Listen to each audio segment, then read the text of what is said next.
All right, 3, 2, 1.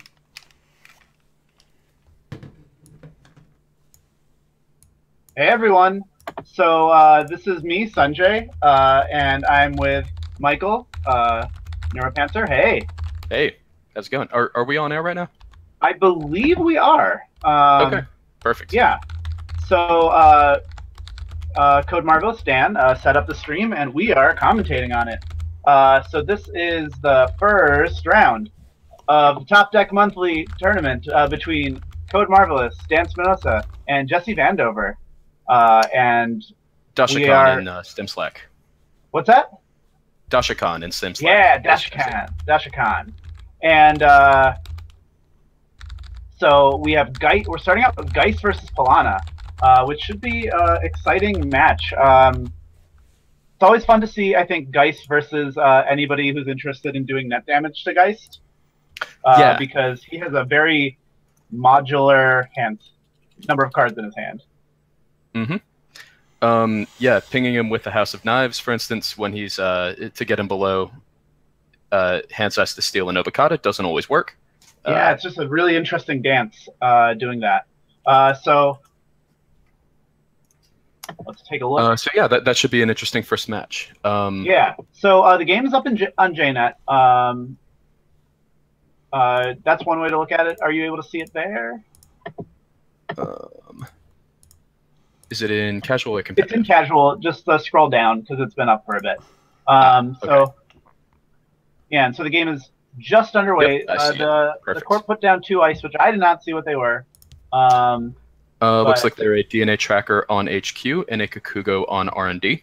Both very good ice to start with. Ooh, from nice. Polana's point of view. Nice. Oh, we can mouse over these. That's fantastic. Yeah. Oh, nothing is hidden to us. This is wonderful. Yeah. I think Polana may give value this game. Yeah, that seems correct. Yeah. So that's actually an interesting situation because Geist is hard to out money, and your ice is weird against Geist. Yes. Probably Polana will be in a situation where they can just res most of anything. One thing there's some really exciting things in Jesse's hand here with the Ronin and the Junebug.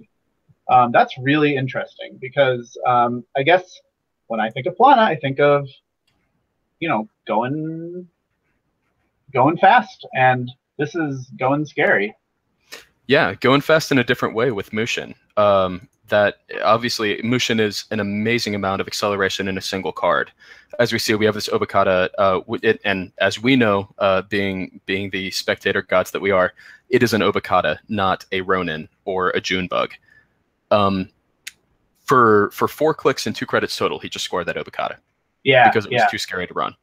Yeah, and I think maybe later in the game that's going to be harder to do because Geist can just get up to 8 cards and say, what's the worst that can happen? But I think this early in the game, that wouldn't really be very palatable. Mm-hmm. I think that's correct. Now, I haven't seen the deck lists on either of these 2 decks, so I don't know exactly, I don't know all the spicy tech that either of them is on. Do you know, is this Geist list on Wastelands? I don't know, but and it's a really, I guess, it's just a really, value card, but it's so exciting to see. Well, in this matchup, actually, Wasteland would be value for both players because it gives him incentive to draw cards by trashing on both turns. Oh, that's fascinating. Yeah. That's true. Wow. Yeah, I love it. Yeah. So we're seeing we have 2 Kakugos on R&D. So it's not going to lock down R&D in the sense that Geist can never get in, but it is going to be very painful to run R&D. Yeah. HQ, it seems, where the ice that Jesse has chosen to throw there is a DNA tracker and a swordsman. So the swordsman possibly throwing that out because he may think that this Geist is on Amakoa, which is a totally reasonable assumption. I think just about everything Blue's running it. Yeah, the all Link Breakers plus Amakua rig seems decently solid out of Geist. Mm-hmm.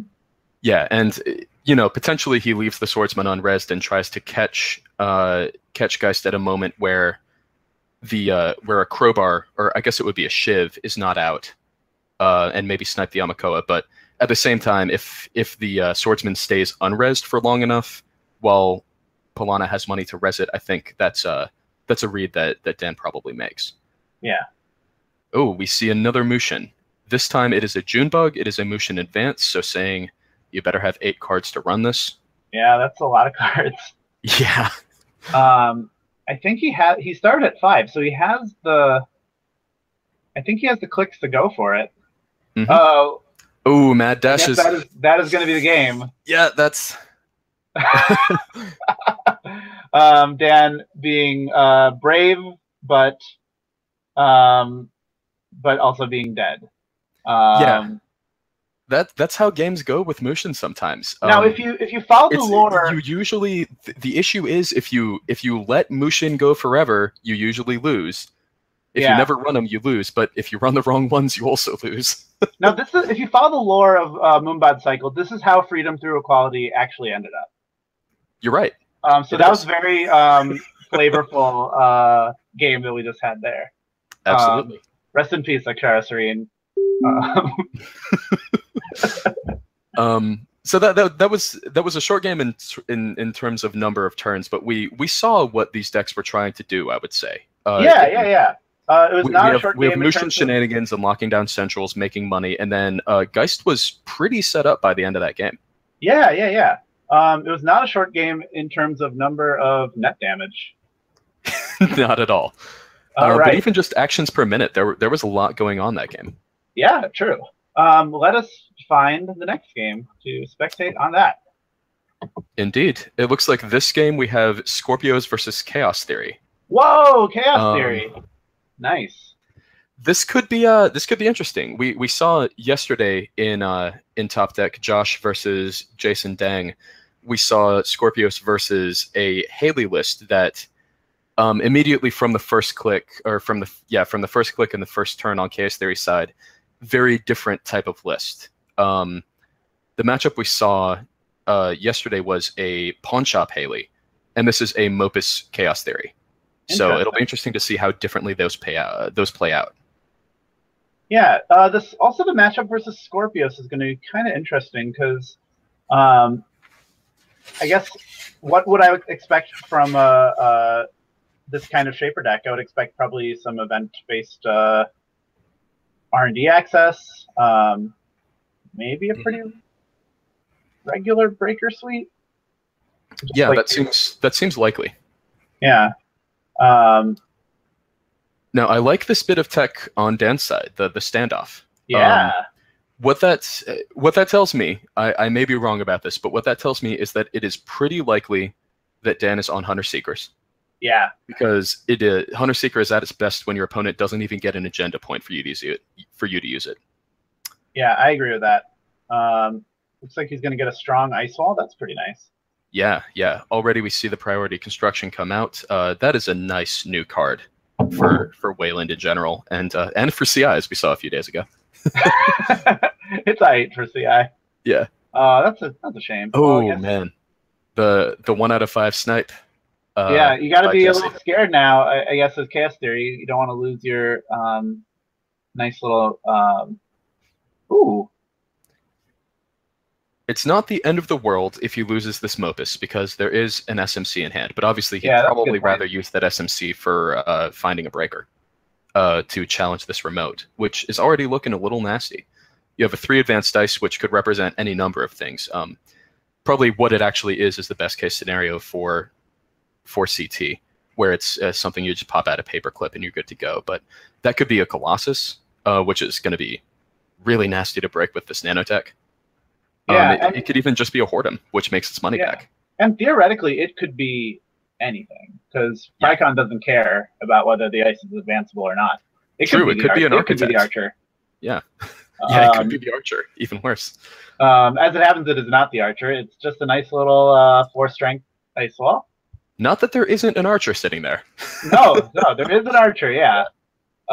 This is a pretty nice remote that is set up. We have an Archer that costs 0 agenda points to res. We have an Ice Wall with with 3 counters on it, and this Oaktown just sitting down, ticking down. That's gonna make money for Dan as it ticks up. This is probably, I would say, the point of the game where Scorpios is the strongest, right? While you have this ice setup that the runner can't break, and you're making money while advancing your agendas. Yeah, because it makes you go fast, and probably faster than you want to be cautious. Yeah. And that can, especially against Scorpios. Yeah. Because Scorpios decks that don't make you go fast, you can just be very careful and very safe, and they can't do much to you. Mm-hmm. Yeah, you especially if you have a Mopus, then you can just click, and they never beat you in the money game, which is probably what they're trying to do. If they're not a rush deck, they're probably trying to Slem's Hospitality you, which they can't do if you have more money than them. Yeah. Now we see the Biotic Labor. I don't know if that means we should not be on guard for Slem's Hospitality, just because how much influence does that package cost to run? I'm not sure. Let me look up. Because I think they're usually playing a Hatchet Job, and I guess that is 3. I think it is 2 influence for each Hatchet Job. Oh, okay. So you can have Hatchet Jobs and Biotic Labors, no problem. Yeah, it's a fair amount of influence. I mean, that would be where all of the influence goes, pretty much, if that's what's happening. Because even this Biotic, you probably, for Slem's Hospitality, it's too much influence to run on its own. You need, I don't know, 3 IP blocks or something like that. So that's still 9 influence on yellow cards, and then this Biotic takes up almost all the rest of it, if that's the case. Yeah. So we're seeing Chaos Theory is setting up. We have the Mopus, we have 16 credits, we have 1 breaker down and an SMC down to get another. Another Mopus in hand, a test run in hand, a scavenge in hand. So Chaos Theory is set up to get just about any breaker or any utility program without much trouble. Yeah, so it'll be interesting to see if this remote gets contested, because the resources are there, but it's a little... you might even just want to deal with whatever the first thing is, just to give yourself some information at not... We see an Ottman come down. That's interesting. It is. Oh, I think Jesse realized that the Ottman is going to trash one of his programs because there's no Astrolabe down. Yeah. Chooses to trash the SMC. Yeah, you really want to be double Chaos Theory, so that way you can have...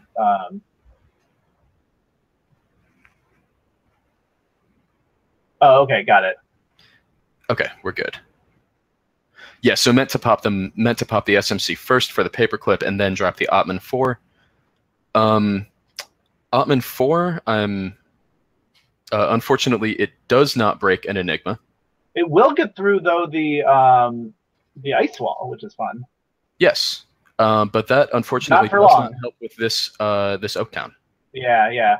Though that Ottman 4 well, I guess it's not really worth dealing with that because you have the paperclip anyway, but it would be pretty cute to bump the ice wall 1 just to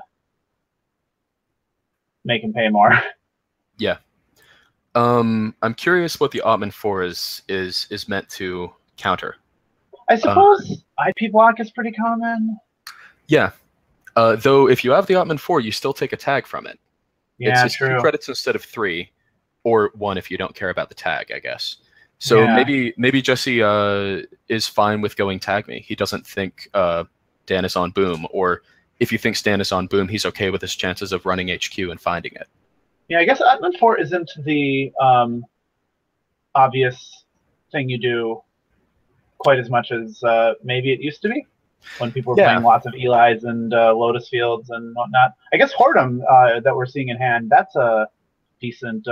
It's strength 4, but if you priority construction or advance it hard advance it 3 times, then it is out of range of Ottman. Yeah. We see a Marcus Batty in hand, and that was my other thought. He could be potentially protecting against an Ichi. Oh, Ichi 1.0 at 4 strength. Could be a little annoying for Nanotech to have to break on a central. Of course, if it's on a right now, HQ is the only central that would qualify for that. So I'm curious. I might want to ask Jesse about what he was installing Ottman for to break. Yeah, so this is exciting because this is going to be expensive. It is. And so the SatCon is going to be enough to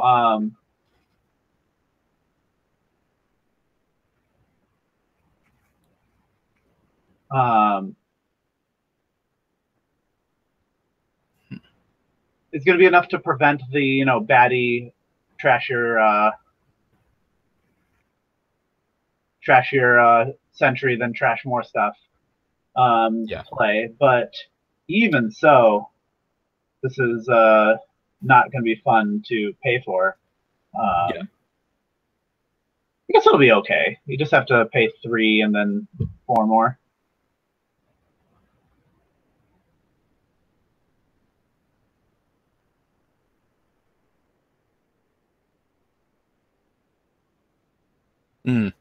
That might explain it.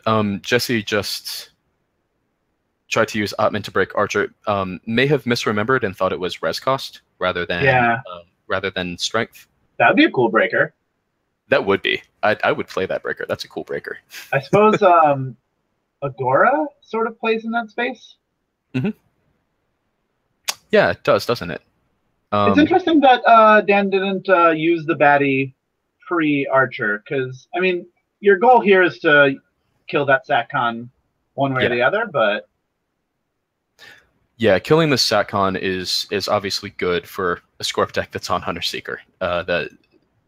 In some ways, SatCon is your worst nightmare. I guess Dan didn't fire the baddie. I'm not sure what the thinking was there. Yeah, just not to... Yeah. Another thing might be interesting to ask after the game. Yeah. Or whenever they are back on the channel. I don't know if he just figured that because he rezzed it prematurely, he wanted to... Yeah, maybe decided it was better to just drain the credits. Yeah, that's true. Making him run through that server. That actually makes a lot of sense. Yeah, because Jesse was on 20 before that run. Yeah, and he trashed his Opus to get into this server. True. Which is a big deal.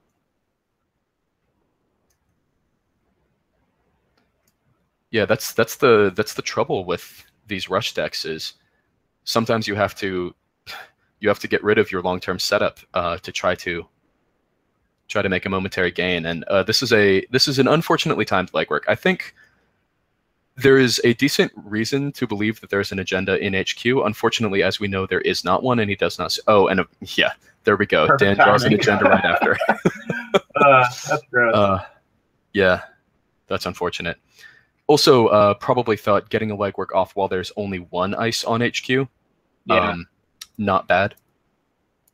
And man, we see a 4th ice go onto this remote. It's a Whoredom, which Jesse can break. It's just right now the actual cost to get into that server is prohibitive.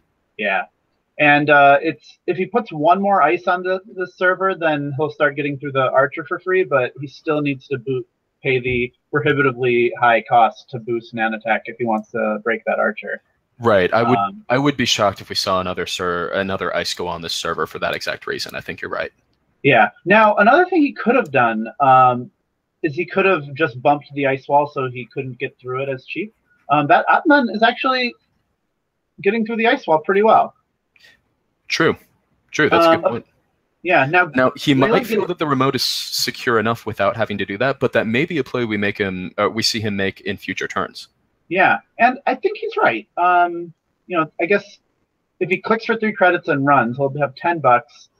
Getting through the Whoredom costs 3. Getting through the Enigma costs 4. Getting through the Archer costs who knows what. Costs. Or Enigma costs 1, right? What's because that? You don't have, Enigma only costs 1. Yeah. So 3 for the Whoredom. Let Dan have a credit. 1 for the Enigma. Then 3 to boost. 3 to break. 3 to break.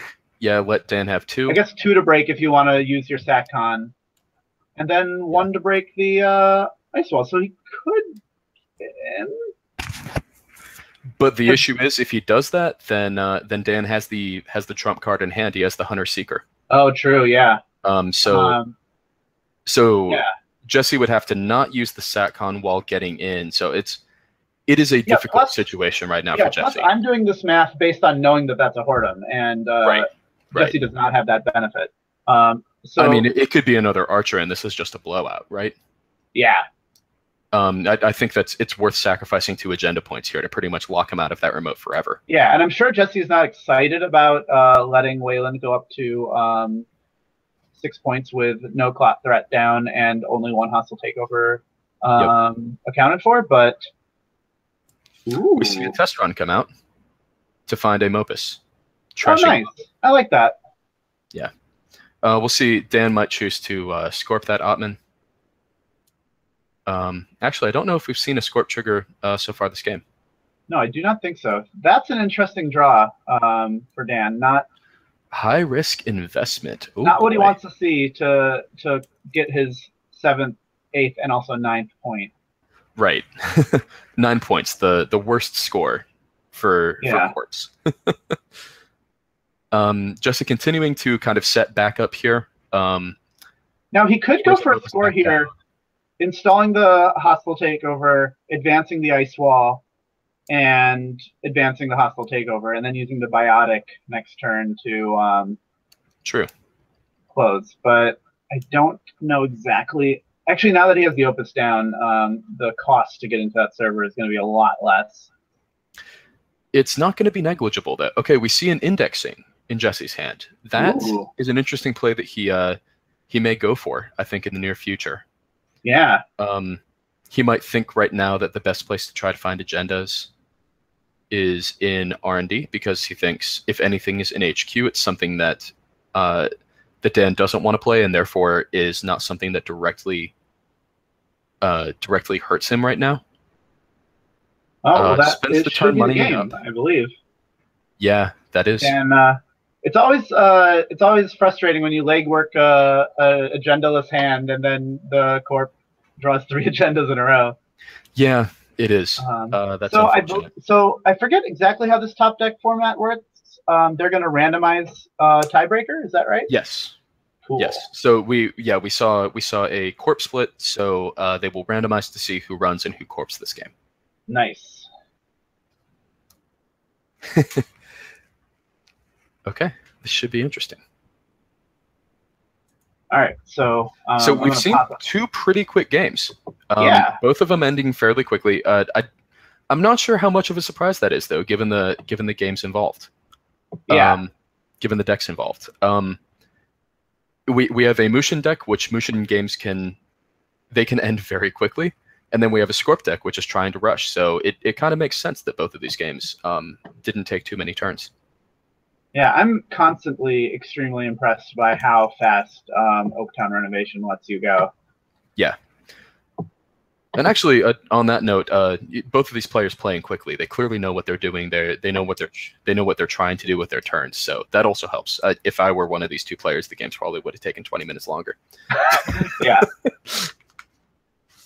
Yeah, I'd probably be like, staring at the runner's board and like, well, they have no pateability, window speed abilities, but maybe I should play around this clot. Yeah. That isn't on the table a little bit. Yeah, or do I want to Mopus 3 times and draw 1 card, or just Mopus 4 times? Yeah. I think I've always had pretty fast rate of play just because I can't be bothered to make the correct play. But people that care about playing well, sometimes they are slow. So it looks like they randomized it, and we're going to see. We're going to see Dan on Corp. It looks like so. Dan on Corp again, nice. So that means we will not. Geist will not have to endure the terror of Mushin. A very scary-looking Polano deck. Yeah. Now, who do you think is favored in this? Do you think we saw how it played out last time, but do you think that's how it'll play out this time, or do you think Chaos Theory may be a little more favored than we actually saw in that game? That's a good question. I don't know. I feel like the Chaos Theory deck looked pretty well equipped to shut things down reasonably quickly, and it just didn't happen. Yeah. So I would probably bet on the Chaos Theory deck, but I think a lot depends on a turn 1 Mopus, and we do see that in Jesse's hand. That a turn 1 Mopus helps you shut down a scoring remote a lot faster. Yeah. Which is pretty big.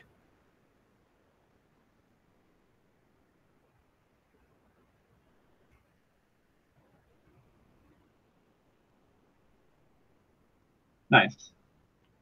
Okay, so Dan puts the IP block on R&D. Teases the fact that he has priority construction. Yeah. Taunting him with this priority construction. Jesse sees the Hunter Seeker. That's good information for him to have. Yeah. So knows that if he wants to challenge a remote, he probably wants a SatCon out. Yeah. Sees the Hunter Seeker again. Save for the agendas. Dan has a pretty good rush start. Or save for the lack of agendas, I mean. He can throw a Hordem out with priority construction. That becomes a pretty nasty ice to face check because it's free if you don't have the right breaker.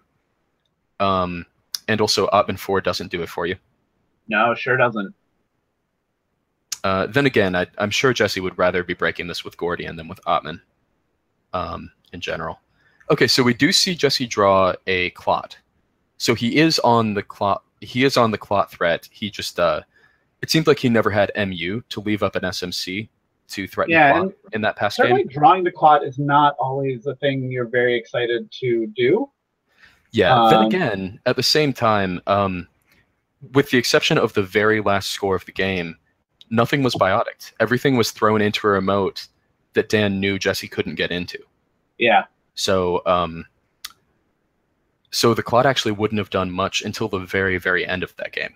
And even there, Dan probably could have thrown it in that remote and said, "Come get it if you can."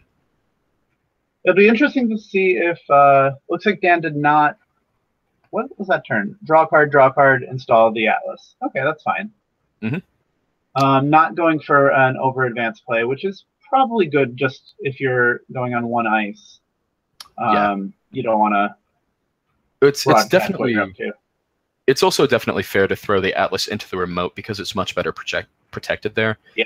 It's better for Dan to say you have to pop an SMC, spend a bunch of money, break this ice, and then just get your Mopus Hunter Seekered. Then say you run HQ and you get your Mopus Hunter Seekered, but you still have a bunch of money. Yeah. That's a great point. Now, it'd be interesting to see if this Masscom is going to be good enough. I guess one of the things about these decks going very fast is that you don't have time to, set up a giant mass commercialization. I'm curious how many Masscoms Dan is on, because I think you're right. It seems more for these decks like a late game, kind of a late game. If you happen to have 3 ice that you've advanced at least once, it's better than a hedge fund. It doesn't seem like kind of the core economic engine of the deck the way that it is for some other archetypes. Like Tenon is a big one for that. Yeah, sure is. As I learned the hard way the other day when we were playing. Oh, did we play? Oh, yeah. Yeah, you recurred mass commercialization 2 or 3 times, and each time it was for 18 credits. Sweet, right? Allele repression. It's a real card. It was sweet for you. Yeah, I think I remember that game where I just didn't have I had like a pretty big scoring window and I just didn't have agenda, so I just kept on getting money. Yeah. Sometimes you're Sunny and you just don't have a way to get into servers, and it's fine. Yeah. So we see an indexing go down. We see a run back into R&D. No Atlas counter to break it up. Probably a good chance this is an agenda. Yeah, I don't think it's worth spending 3 credits just to ruse somebody. Yeah. Even with it might be worth reusing them if there were an Atlas counter to spend, but given that there isn't, I think this is almost certainly an agenda we're about to see. It could be a high risk investment. I guess the question is it worth losing your magnum opus to get 3 points? The answer is probably yes. Yeah, it's pretty exciting since we know that Jesse's seen the Hunter Seeker. When he sees an agenda off the top with indexing, he has to say, all right, well, is this good enough? Yeah. I know I like scoring agendas, but is this one worth it? That's a really interesting dynamic. It is. And my guess is the test run in Jesse's hand skews that a little bit. He probably says it's okay to steal maybe even a 2-pointer because I can just test run another Mopus and this doesn't break my back for the rest of the game. It sets me back a turn.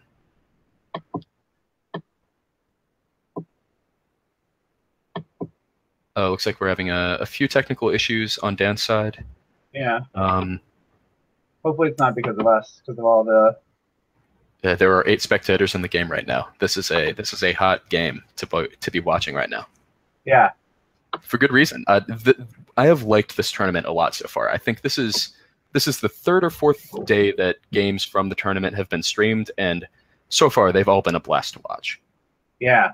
We've seen some strategies and some decks that I definitely didn't expect to see, and that have just been. We saw an ADDON game that we kind of saw the ADDON directives all do their work. We saw the kind of the grind fest between. I believe Josh was on. He was on Max yesterday, right? I think kind of the grind fest between that and Titan Rust that turned into Titan Glacier by the end of the game. There have been a lot of strategies in play with good players playing that have just been a ton of fun to watch. Yeah, this is actually the first game in the tournament that I have spectated, so I'm really jumping the hierarchy in terms of being able to commentate on this. So quite rude. Yeah, that's I'm using my personal connections to my benefit. Yeah, it's all about a name and a handshake, right? Yeah, I'd like to think I've been reasonably neutral, even though I want to see Dan win. I'm proud of him for at least splitting. Okay, so we're seeing some confusion in the chat by these two players. Some technical issues, maybe an issue of messing the indexing up, which yeah. I wish I could say I'd never done that. That's an easy thing to do on JNET. It's one of those JNET only mistakes, I think. Yeah. Where if you're in person, you never put the agenda in the wrong place. No, I really like indexing in person, right? It's just a nice tactile experience, and as the corp, it just feels bad to hand them 5 cards, you know? Yeah. Huh, it looks like he was. That's confusing. There was an agenda on top. So did he just leave? Yeah, I think he jumped out thinking that there might have been an issue with. Or maybe he thought he left a different agenda on top. Maybe he thought he left a high risk and there was actually a sure gamble. So I think we'll learn a lot about exactly what happened with whether Jesse runs R&D at certain times in the near future. Yeah. We do see Dan score a hostile and throw some more ice on R&D. Yeah, that mass commercialization is now up to hedge fund range, which is decent. There we go. Yeah. Jesse continuing to draw up, it looks like. Drawn a bunch of cards recently. Okay. We see a legwork in hand. Wonder if he'll go for that soon. Yeah. Probably drawing for a way to get breakers reliably. Because he has the test runs in hand, but those don't get you a breaker mid-run. He, I think, really wants an SMC right now. Yeah. You can always, I guess, test run for SMC and run. That's pretty expensive to do. Yeah. It is. It costs you an extra 5 to get the breaker that way. Yeah. But depending on what the breaker is and depending on what the situation is, it might be a play that's absolutely worth making. Good point. Yeah. Sometimes I think test run just functions as a really bad SMC. And sometimes that's all you need. Yeah. So we see the ice that is currently on R&D is Wormhole. Right now, the only thing that does is, well, I mean, it can end the run if Jesse is tagged, which with Wormhole on the outside won't do much. It's cheap to res, and I guess it can trace to give a tag. So right now it's just a credit tax, but when we start seeing Enigma and Horden get advanced, man, Whoredom with 3 advancement counters on it, getting to fire that with a wormhole, strength 7 code gate that does that, that's nasty. Yeah, it's almost tempting to try and bait Jesse into this server. Just so to that you be can able get to res it. res, so your wormhole's more exciting. Yeah, I think you're right. And it looks like that is exactly what Dan's doing right now. He's throwing a hostile takeover in there. Yeah, which is also nice, just because I think scoring a second hostile at this point in the game might be a bit too much of a double-edged sword. Yeah, 2 bad pub is not a great. That's an extra click you're giving Jesse every single time he makes a run in a turn. Yeah. So now that Dan's in a situation like, I guess, should I score this hostile takeover that I was planning on giving to you? That's kind of funny. Right. Yeah, and I guess another thing that not only is the hostile a nice thing to not score because of the bad pub, it's a nice thing to get stolen because of these hunter seekers. Yeah, good point. So we see the Mascom come down and do a hedge fund impression. We see a Cobra, a snake on the outside of the scoring remote. So that now forces Jesse to have 2 different breakers to get into that remote. Dan very disciplinedly disciplinedly not taking the hostile takeover score. Yeah. Impressed. Yeah, I think he's trying to bait him come into this remote, get this agenda. Yeah. And if Jesse does it, there is a SatCon in play, but he forces him to burn the SatCon. And it also forces him to spend a bunch of money doing that. Yeah. I guess I think it's a good play on both sides. Yeah, I guess right now with Jesse having a bunch of really good central pressure cards in his hand. Oh, I missed that. Okay. Dan over-installed. Yeah. He over-installed on the I missed that. hostile, yeah. Yeah. So now, once again, unfortunately, this is a legwork that cannot hit anything good. Yeah, and it's pretty nice to get the Enigma res just so that the wormhole is a little bit more meaningful. Yeah, the wormhole can actually end the run now, or drain a click if that's what you're interested in. Ooh, that timing is wonderful. Yeah. Yeah, this Marcus Batty. Obviously, you can try to Batty the Cobra to trash a program or just burn a SatCon. But honestly, the best use of it right now might be Marcus Batty the second routine on Whoredom, with it's triple advanced. Yeah, it's certainly the most exciting routine, because you can, depending on what click this run happens, if you get to Batty that, you can just get Atlas and Biotic. Yeah, exactly. You can just win. Well, I guess you can't, because you wouldn't have enough credits to do that. Yeah, true. If Jesse and Jesse can break the first subroutine, he wouldn't have enough money. But you know, a turn of hedge fund or Mascom, and he's right there for it. Yeah. So. It's one of the most exciting routines to fire in the game. I've never fired it myself. Oh, you should. I've fired it, and I've lost games where I fired a Whoredom fully powered subroutine, and you really shouldn't have those games, but I've done it. Achievement unlocked. Yeah. It's a hard one to do, because ending the run and tutoring for 2 cards is really good. Jesse is not buying that this is an agenda. Yeah. Basically saying, if this is an agenda, that's fine, you win, but I don't think it is. Which is fair. It's fair. He saw 3/4 of HQ just a few turns ago. Yeah, he's also indexed, so he knows I haven't been tracking if he's still Dan is past. I think Dan is past indexing range. Okay.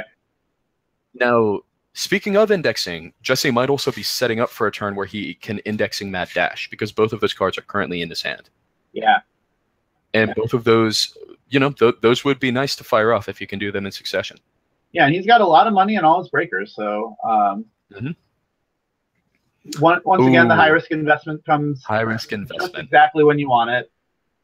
Yeah, in this case, one of the big things is it comes right after Jesse is no longer able to index Mad Dash it.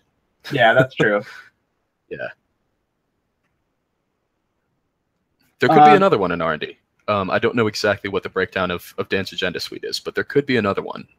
Just waiting there for Jesse to Mad Dash it. So we're seeing both players money up a little bit. Jesse having the edge in that, given that his clicks are more efficient. Yeah. We see an indexing come down. This IP block is annoying. Yeah, there's no way he's not going to be able to indexing and mad dash in here. Though that wormhole makes the server... It's going to be annoying. Yeah, it's going to be annoying because of this wormhole. Yeah, if he started the run with, I think, like 30 credits or something like that. So yeah, it's going to be fine. Already down to 20. 27 credits, but it's a lot of money. It's I think 12 forcing him to spend, still forcing him to spend a lot to. No, it isn't a case of spend a lot and then get your Mopus removed. It's a case of spend a lot and then burn a SatCon, which is definitely better for Jesse. Yeah, and the nice thing is that he's going to be able to rearrange R&D, so he's not. So one thing when you spend too much money, tunneling into R&D, the corp can sometimes just take an agenda and put it in their scoring remote. But he can rearrange these cards in any order to keep that from happening. Right, yeah, if he spends a bunch of money getting back in and knows that he can't get in a third time, or it's not smart for him to get in a third time, he can just, bury the third Atlas. Oh, interesting. He did not go back in. So either thinking that either it was a whiff or decided that he did not want to go back and spend the money to get that agenda. And we see Dan's response is, eventually I'm going to draw agendas. I'm going to make this an impenetrable scoring remote and have enough money to actually res ice on it. Then again, the money race is one that he currently loses. Yeah. And that SatCon is going to be very useful just in terms of keeping the baddie from being too worrisome. Yeah, absolutely. Though now Dan has the agenda in hand, so if Jesse were to bankrupt himself, oh, that's interesting. Ooh, Jesse runs archives. Maybe thinking, I think there were 3 or 4 face down cards in archives, so probably thinking there's a chance that Dan is trying to stash a big agenda there. Instead, it is just a small agenda. Yeah, and that's going to burn the sack. Very interesting.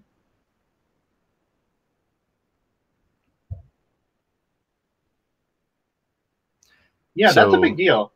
It is, because now there is a second Hunter Seeker in hand, so it now becomes a much bigger deal to lose anything. Yeah, and theoretically, Dan could stake the game on a side game and just go for it. I don't know if that's correct, but it's an option. He has the Cobra. Right, it's an option he didn't have before and does have now. Yeah. So it's pretty neat. This is an interesting draw, this Imp. Okay, we see the clock go down instead of the Imp, and we see the Imp get discarded. I almost wondered if Jesse was going to install the Imp and, while it's cheap, run HQ and try to trash whatever he sees there that he doesn't like. Yeah, trash Biotic Labor, trash Standoff or Audacity. Hunter Seeker is a good one too. Now that the what do you call it? The SatCon is gone. Heck, trash and Archer. I mean, Archer, as we saw last game, Archer on any of these servers is still really annoying to break if you're Jesse. Chooses not to go with that route, though. We see a David drawn, which is a nice little... That breaks Archer fine if you just need to get in once. Yeah. So Jesse is drawing up. I wonder what Jesse is drawing for. Ooh, another baddie. Man. That's exciting. Double baddie. That's spicy. Throws a standoff in the scoring remote. I love it. Yeah. Threatening the agenda here, obviously. Also throwing a baddie into R&D, saying... honestly, feigning a bit of weakness in feigning a bit of strength in HQ that's not actually there. Saying, "I know it's really cheap for you to get into HQ, and I'm fine with it." Yeah, when there's 3 points sitting there. Yeah, there's nothing in HQ. Once I get in my agendas, I'm going to put it in my scoring remote. Yeah. I don't need to protect HQ. There's nothing here. Jesse probably drawing up for this SatCon that he just found. Oh, that's lucky. I mean, not lucky. He's drawing up for it, and there's only. But it is fortunate, I mean. Yeah, good to find that this turn. He drops it, and we'll see if he makes a run here. He may not want to make a run this turn just because he wants to index and mad dash next turn. Yeah, he's been having some bad luck with these indexings in terms of not hitting very many points. Now, do we know what Jesse's restricted card is yet? Mopus. Oh, of course. Mopus. Yeah. Chooses to stim hack this remote. Ooh, that's a great choice. he is biting on the bait. So we see Batty and Cobra. We're going to see a Psy game. What do you bet here? Oh, 2. I think I bid 2. Yeah. Wait, if you're Dan or Jesse. Oh, we were both. I would have been wrong in both cases. So that will burn the SatCon, I have to assume. Yeah, which is wonderful given the rest of that server. Absolutely. Yeah. Now I wonder if you res the Hordem here. Probably not. Force him to get minimal value out of this stim hack. Yeah, that's true. Also don't get knowledge at the same time. Reason to, now that you have the Cobra res, you have some spicy routines with that wormhole. Yeah, and this is honestly in some ways the worst possible outcome for Jesse because he stole an agenda and it was 0 points. So he stays on only 1 agenda point, and now the Hunter Seeker's turned on, and there's no SatCon. Yeah, that could honestly be the difference in this game. The game could just end now. Yeah, because he can probably kill the Gordian Blade, or kill the Paperclip, and he has the Ice Wall to. Probably kill the Gordian Blade, and then we see a Hunter Seeker. He is killing the Gordian Blade, and I assume scorping it. And now agendas are safe. Now drawing. We don't know what the other 6 cards are in the deck. David can certainly get through Wormhole just fine. Yes. Actually, it's probably the best answer that is in Jesse's deck to Wormhole. Yeah. Dan does have the Oaktown renovation though, so. Jesse is on extremely limited time to David his way through R&D and get, I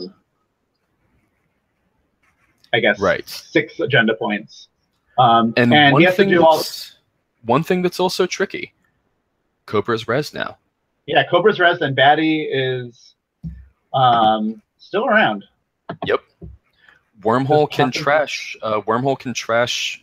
Now, if he trashes Paperclip, Jesse can still pay through the traces. Yeah. So it doesn't completely lock him out of R&D, but it does lock him out of the remote. Yeah. That Ice Wall. Yeah. Can no longer be broken. Well, I guess he's already locked out of the remote with the Hordem. Yeah. Hordem, yeah. You're right there. Yeah. Unless there's a secret second Gordian or a Sai in the deck that we haven't seen yet, which there could be. There are 6 cards left. Yeah, that's not a terrible include. So it's hard, it's a 40 card deck, so it's hard to find slots. Yeah, hard to find slots for extra breakers, especially when you're already packing SatCons. So we do see the David go down, and we see the indexing. So I think Jesse is looking for the ability to just win off of this indexing, ideally. Yeah. And if he can't just win off of the indexing, then that tells him a lot. That tells him agendas are probably in HQ, because he's seeing a third of the deck here. We do see Dan go for Batty, which I assume would have been to trash Paperclip, or probably David, actually. Or maybe just end the run? Currently, he doesn't have anything that... Oh, right. He doesn't have anything... No, he does, because of Enigma. He has the Enigma. Yeah. Yeah, it might be good to just Caprice this indexing, but if you could also trash the David, then... I think you're... Oh, yeah, that would be better. Back. You say, oh, welcome to this wormhole. Here's a Cobra. How are you dealing with it now? Yeah. And then you can even not dealing with it is how you're dealing with that. Yeah, I mean the real classic thing when you fire Batty is to fire. Also a Batty with a wormhole on there is a really fun thing, in terms of your options. It gives you a lot of options, right? You can either trash, you can just end the run if you need to just end the run. Man, whiffs on indexing again. That is rough. It is. And now, unfortunately, the winning agenda for Dan is in a remote that Jesse can't get into, Yeah. unless he knows something about his deck that we don't. Yeah. He did draw with his last 2 clicks rather than just taking money, so he might be drawing for something in particular. One thing that is Ottman, theoretically that won't true. do it though. Yeah. Now he doesn't know that that's a Whoredom. True, he doesn't know. So, but it's a decent guess. Yeah, because he has enough money to break a Colossus. He does. He cannot, if it was a Mausolus or something, that ends the run and can't do anything about that. Yeah. Unless you Atman 5. Yeah. But he also has to contend for. So I wonder if we see Atman 5 come down here, because the only way he doesn't lose this game is if it's something he can break. Yeah. Yeah, Atman 5, I mean, well, I guess it was Prycon, so it could be anything, is one tough thing. That's true, yeah. It could be a stupid enigma. Like yeah. And Dan doesn't, I guess Dan does have to show him at least. So if he runs the server, Dan has to show him the Whoredom. Now, the problem with that is that he'll show him the Whoredom and he'll say, oh, I don't have a solution to that. Right. I think if he does that, then Dan gets to search up 2 cards. If Jesse has enough clicks left, he does have enough resources to get back into R&D. Probably not enough times to win, though. Now, one thing I'm not sure about Whoredom is the searching optional. It's the searching is not optional, but you can find up to 2 cards, so you can find You 0. still have to shuffle your deck. So theoretically, a line that could have been done is you run R&D, hope to get an agenda. Now you run into a Whoredom. Well, I guess he already knows there's no. Yeah. Yeah. Yeah, I think Jesse forgot the no AI clause. Yeah, that's fair. That's unfortunate. Yeah. Yeah, and that's right. and honestly, I think here, if you're Dan, I think the right play with Jesse with 1 click left is just search up agendas, so that there's nothing to find in R&D. Yeah, that's true. That's true. But either way, this Whoredom does end the game because of the no AI clause, and ultimately, in a corpse sweep, we do see Dan take it. Yeah, corpse sweep. That's well put. All right, gents, I'm back. Hey. Hello, congratulations. Thank you. Congratulations. Oh. What did you think of the games? Well, Geist, I died historic on the Fury Road, which you know, I just kind of felt like after he got the first one, I'm in the awkward position where I have to try to contest. And I played against Jesse before, and I made a bad read. I figured he'd try to moosh in the agenda out quick, and then get to 6 points, so he could shipment from 10 in something else out, maybe. You know what I'm saying? Or even worse, play clones are not people. Just win on the spot. Yeah, the game could have been over there. Right, so I was just like, well, I'm probably going to die here, but if I don't die, maybe I could get 5 points. Yeah, there you go. Yeah. No, I don't think it was a terrible thing to do. But that was over nice and quick, though, wasn't it? Yeah, the other 2 games were at a decent pace, but not that fast. Yeah. Well, I mean, people never play fast against... Good players never play fast against Scorpios. No. Because they're always trying to think about how you can counterattack against them. Yeah, Jesse was very measured against you, and you played very well. It was a fun 2 matches to watch there. It was, absolutely. Did it worry you at all, just holding those 3 points in hand for so long? Oh, when there was only the high risk an investment? Yeah. That's why I never put any additional ice on HQ. Yeah, we were into that. That was cool. Did you like how I pitched the hostile so that he'd get it, so I could get rid of one of the SACCons Yeah. Yeah, that was I liked that play. Yeah, your SatCon, you ate up those SatCons like delicious desserts. Yeah, and then in the first Scorpios game, I was so stressed I didn't RFG a single thing, which doesn't matter because he has Magnum Opus as his power card anyway. Yeah. But in the second game, I was reasonably sure that I had it because we had gone through his entire deck list in the previous match, and I knew that he only had one copy of each breaker. And since I priority constructioned out the Whoredom, I knew that the game. There's no there's no way he could have known that that wasn't a Colossus. But I already knew that the game was over. Do you know what I mean? Yeah. I mean, and that's even like worse because he has to go check it. Right, there's no choice. You have to go see what it is. Not that you needed to win the game more, but you could even like Michael was saying, like you could like get the agendas out of R&D and put them in your hand. So there's no chance he can mad dash and get up to 5 points, right, or something like that. And even though you're not doing something silly like playing Government Takeover, right? Right. No. And even though I really wanted to rush out when he had failed indexings, I was just like, let the cards drip into your hand. Let the cards drip in, because I want as many turns of him not being able to see new cards as possible. Because he's got money and breakers. He'll be able to get in. Yeah, those indexings are terrible. Well, the agenda density is pretty low. Yeah. Well, I mean, pretty low for a Scorpios deck. It's got 12. Nice. But two three standoffs, I assume? 2 standoffs. So I have 10. I have a standard agenda suite, but 2 of them are standoffs, which are just bait. Yeah. Right. I was. So we saw Standoff did pretty good work for you this game. Have you found just generally that it's worth the slots over ice or money? Well, I'm sorry. Repeat the question. Standoff in general. We saw it do good work this game because you baited a run that forced him to spend a bunch of money, and then you were able to Hunter Seeker afterwards.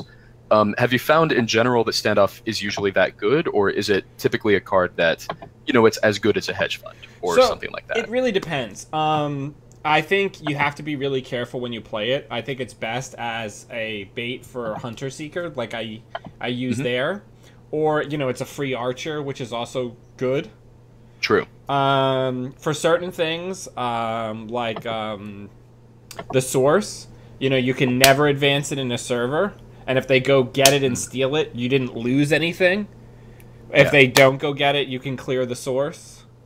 The other big thing for it for me is like I did in the first game, where I just scored it on turn 2, where I had 1 piece of ice, and he had Magnum Opus, and he was just like, no, it's okay.